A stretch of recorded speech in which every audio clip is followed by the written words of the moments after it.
Welcome, everyone, to Real Estate 360 Live. I'm your host, Ryan Sloper. For those of you not familiar with the show, my guest and I will cover every angle of real estate under the sun, from interest rates to the economy to anything that's happening in Washington that affects our local real estate markets will be covered here. If you got credit issues, you can call me. If you're looking to buy or sell a home, you can reach out and call me. Even if you're in a distressed situation, you haven't had luck trying to go through the loan modification, when you're trying to figure out what your options are, back and forth between, just letting the house go into foreclosure or short sale it, which is obviously better for your credit, reach out and call me. Anything that you have that's real estate related, or even if it's not, I'd be glad to point you in the right direction. The phone number is 877-245-2030. That's 877-245-2030. Make sure you join us every Monday at WNEW 1580 AM from 2 to 3 p.m. in the afternoon, and call in, like I said, if you have any questions, or leave your question at realestate360live.com. That's realestate360live.com. On the right-hand panel, there's an Ask a Question button. Just leave your name, your contact information, and your question. I'll get back to you by the end of business. Remember, if it's real estate, it's covered here. Got a great show lined up for you guys, and joining me on our panel to discuss the many issues is Louis Cammarosano, who's the general manager of HomeGain. Louis is often cited in the media as an industry expert in the Wall Street Journal, Forbes, CNN Money, Fox Business, Smart Money, MSN, and numerous others. We're going to discuss with you about what happened in the markets last week, as well as what's on deck this week that can affect you and your real estate decisions. Louis, you there, buddy? I'm here, Ryan. How are you today? Oh, I'm doing just grand, sir. We're having a little technical difficulties today, but now we're past those, and we've got a lot to discuss this week. Obviously, last week there wasn't as many reports in the media circulating that could really swing things one way or the other, but this week we do have quite a bit of key reports that can really swing things one way or the other as far as interest rates are concerned. There are no reports out today, but Tuesday there's going to be the July retail sales. Also, the producer price index on Tuesday and CPI on Wednesday. And the key report for the week hits on Thursday with the August Philly Fed Business Index. Obviously, there's going to be a lot of reports that are going to probably give some sort of sense, if they're not very good, that the Fed might continue to move to maybe make some sort of easing in September. Now, you and I kind of agreed that we didn't really feel like that they were going to necessarily make a move, especially right before the election. But it seems like every one of these financial releases that come out, it's like Wall Street's banking on this easing happening in September. So it's going to be interesting to see how things play out. Wouldn't you agree? I'd agree. I guess people would be disappointed. The reason that I think you and I have discussed why we think there won't be any quantitative easing in September is, one, it's before the election, and two, it makes it look a bit desperate that the recovery really isn't taking place, and they want to hold off for a while. And if you remember, the last time they did QE2, they did it right after the election in 2010, where there was a lot of news cover because people were talking about the Tea Party taking power in Congress. Whatever happens in November, you're either going to have a re-election of Obama or Romney, and that's going to be the news, so they can probably slip in the QE2 at that time, QE3, if they wanted to. So I don't expect it in September. I expect it either in November as a gift to the new president or to the elected president, or they'll wait, to see more data come around in January. I'd imagine somebody, whoever the new president is, will look like the hero once again. That all of a sudden, oh, great, now we have either Obama in office or Romney in office, and we now got our quantitative easing. And it's going to be probably just much of the same in a build-up until that time. I think it's interesting because, we can sit here and debate, whether QE3 will do anything or not do anything. Both of you and I do agree that it's not going to do anything. It's basically it can very much so adversely affect our economy long term by continuing to go down this path. We need to be talking about what we're going to do to get rid of this deficit, and those are not the issues that neither one of the candidates are talking about right now. And until said time when they actually sit down and start trying to do something about our deficit, I think we're in for much of the same for the years to come. What's your opinion on that? I agree. We both agree that QE3 is damaging. First of all, the only time stimulus really works, and it only works temporarily, is when you first do it. You get diminishing returns the second and third time around. But really, when you do QE3 and you buy U.S. securities, U.S. treasuries, you're encouraging Congress to continue to spend because that's how the spending gets funded, through the purchase of mortgage-backed U.S. treasuries. So we agree that it's not a good thing, but we also agree that's the only thing the Fed knows what to do, and it's not a question of whether they'll do it, it's just when they're going to do it. And unfortunately, the entire economy seems to be hooked on the words of Ben Bernanke as to whether and when, not whether, but when they're going to do QE3, and that's where the stock market takes all of its cues, and unfortunately that's where the economy takes its cues, rather than the actual state of the underlying economy, not what money the Fed can print up and pump into the economy. You're listening to Real Estate 360 Live. I'm your host, Ryan Sloper, joined by my guest, Louis Cammarosano, the general manager of HomeGain.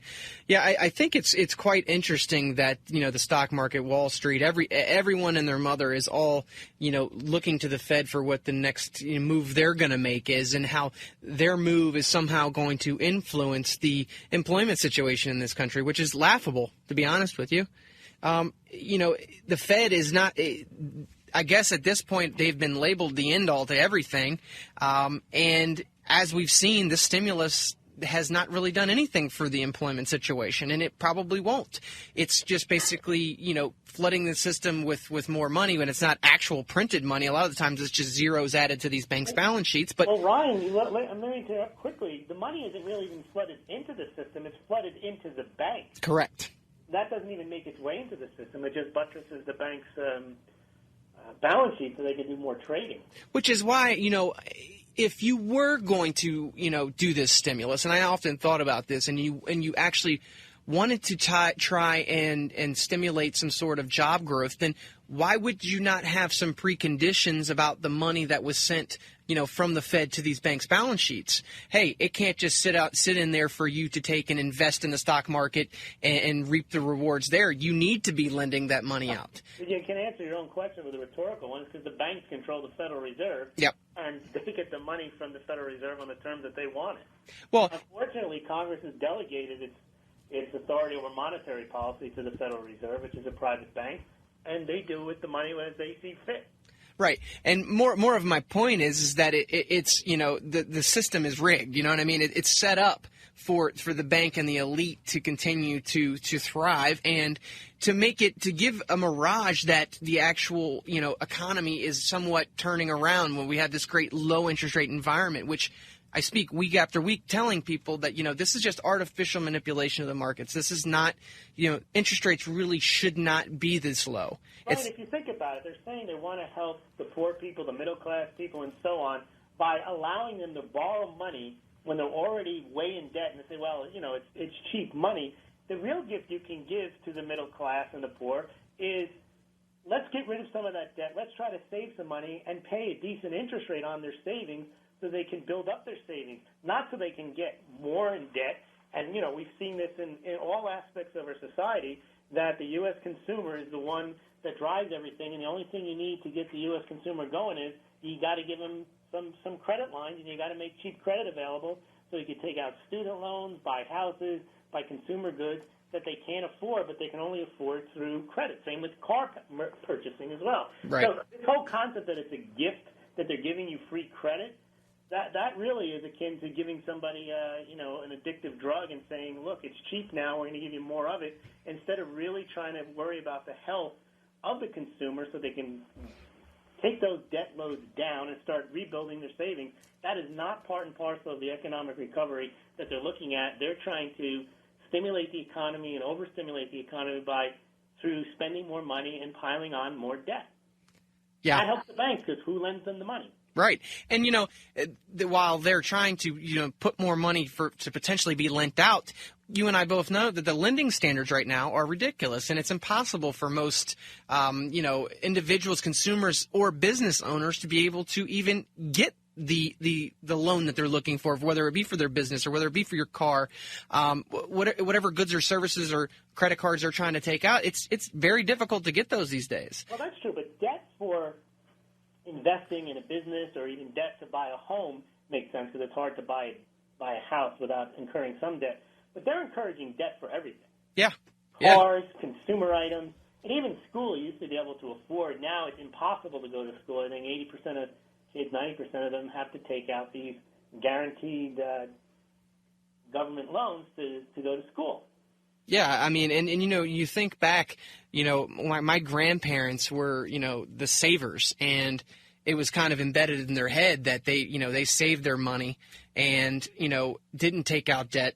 They just didn't want any of it. Right, and that savings leads to investment because when people have money, they save it, and then that money eventually finds its way into investment, and then investment leads to production, and that makes the economy work. We've got it all flipped around that somehow the economy works on people spending money that they don't have on goods from China, and you just see borrowing money, and then you can buy more stuff, and somehow the economy turns around. It works the other way around. You have to build back your savings. You have to build back your investment and your productive capacity, and then the economy will turn around. Yeah, and an interesting part to all this as well, Lewis, is that, while we know that interest rates should be higher and we should be able to take advantage of a better savings rate and whatnot, but on the flip side, it's not going to happen. It's not. On the flip side, the golden gift right now is if you can get a loan at these low interest rates to buy a house for 30 years, you're in great shape. Yeah, you're protecting yourself from future inflation. You're locking in your long-term shelter costs for 30-plus years if you so choose. So, once this all comes to, a tipping point, it's going to be a mess, guys. I mean, it could be 10, 20 years from now. I don't know. It could be tomorrow.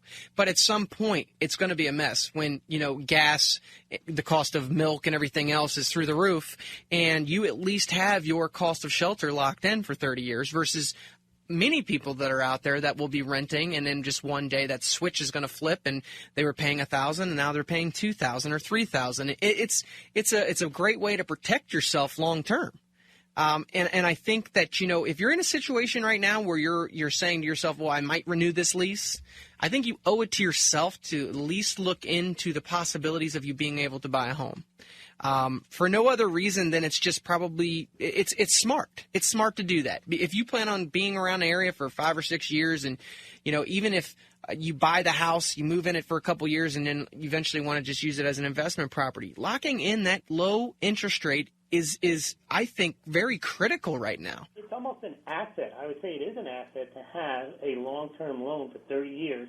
Where you know that your interest payments are extremely low. Yeah, it's we were just talking about it. This is like the one type of debt that it's smart to actually have because you can lock it in at those low fixed rates for an extended period of time, 30 plus years if you choose, and you don't have to worry about your landlord raising that payment over and over and over again until you can no longer afford to live in the place that you're living.